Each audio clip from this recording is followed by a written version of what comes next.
mempersembahkan program Santapan Rohani terambil dari Lukas pasal yang ke-12 ayat yang ke-22 sampai dengan ayat yang ke-34. Lukas pasal yang ke-12 ayat yang ke-22 sampai dengan ayat yang ke-34. Hal kekhawatiran. Yesus berkata kepada murid-muridnya, "Karena itu aku berkata kepadamu, janganlah khawatir akan hidupmu, akan apa yang hendak kamu makan, dan janganlah khawatir pula akan tubuhmu, akan apa yang hendak kamu pakai. Sebab hidup itu lebih penting daripada makanan, dan tubuh itu lebih penting daripada pakaian. Perhatikanlah burung-burung gagak yang tidak menabur dan tidak menuai, dan tidak mempunyai gudang atau lumbung. Namun demikian diberi makan oleh Allah. Betapa jauhnya kamu melebihi burung-burung itu. Siapakah di antara kamu yang karena kekhawatirannya dapat menambahkan sehasta pada jalan hidupnya? Jadi jikalau kamu tidak sanggup membuat barang yang paling kecil, mengapa kamu khawatir akan hal-hal lain? Perhatikanlah bunga bakung yang tidak memintal dan tidak menenun. Namun aku berkata kepadamu, Salomo dalam segala kemegahannya pun tidak berpakaian seindah salah satu dari bunga itu. Jadi jika rumput di ladang yang hari ini ada dan besok dibuang ke dalam api, demikian didandani Allah, terlebih lagi kamu, hai orang yang kurang percaya. Jadi janganlah kamu mempersoalkan apa yang akan kamu makan atau apa yang akan kamu minum, dan janganlah cemas hatimu. Semua itu dicari bangsa-bangsa di dunia yang tidak mengenal Allah. Akan tetapi Bapamu tahu bahwa kamu memang memerlukan semuanya itu. Tetapi carilah kerajaan-Nya, maka semuanya itu akan ditambahkan juga kepadamu. Janganlah takut, hai kamu kawanan kecil, karena Bapamu telah berkenan memberikan kamu kerajaan itu. Jualah segala milikmu dan berikanlah sedekah.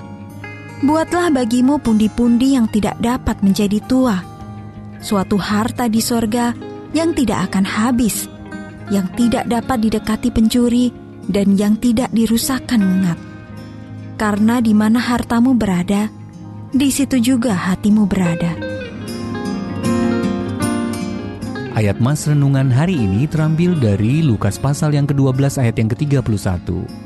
Carilah kerajaannya, maka semuanya itu akan ditambahkan juga kepadamu. Judul renungan kali ini, Dikarantina oleh Ketakutan, ditulis oleh Julie Schwab. Pada tahun 2020, wabah virus corona membuat seluruh dunia ketakutan. Orang-orang dikarantina, banyak negara menutup perbatasan, semua penerbangan dan kegiatan besar dibatalkan. Mereka yang tinggal di daerah-daerah tanpa kasus juga merasa takut kalau virus itu juga akan menjangkiti mereka. Graham Davy, seorang ahli dalam hal kecemasan, yakin berita-berita negatif yang disiarkan dapat menyebabkan orang yang mendengarnya semakin sedih dan gelisah. Sebuah meme yang beredar di media sosial memperlihatkan seorang laki-laki sedang menonton siaran berita di televisi dan menanyakan caranya supaya tidak lagi khawatir. Seseorang yang berada di ruangan yang sama menanggapi pertanyaan itu dengan mematikan pesawat televisinya. Seakan menyatakan bahwa kekhawatiran bisa sirna, seandainya saja kita mau mengalihkan perhatian. Lukas 12 memberikan sejumlah nasihat yang menolong kita untuk tidak lagi khawatir. Ayat 31 berkata, "Carilah kerajaannya." Kita mencari kerajaan Allah ketika kita berfokus kepada janji bahwa pengikut-pengikutnya memiliki harta yang abadi di surga. Ketika menghadapi kesulitan, kita dapat mengalihkan perhatian kita dan mengingat bahwa Allah memperhatikan kita dan mengerti apa yang kita butuhkan. Ayat 24 sampai dengan ayat yang ke-30. Yesus menguatkan murid-muridnya, "Janganlah takut, hai kamu kawanan kecil, karena Bapamu telah berkenan memberikan kamu kerajaan itu." Ayat yang ke-32. Allah senang memberkati kita. Sembahlah Dia. Dengan mengetahui bahwa Dia mempedulikan kita lebih daripada burung-burung di udara atau bunga-bunga di padang. Dalam masa-masa sulit sekalipun, kita dapat membaca kitab suci, berdoa memohon damai sejahtera Allah, dan mempercayai bahwa Allah kita itu baik dan setia. Apa yang sedang membuat Anda takut hari ini?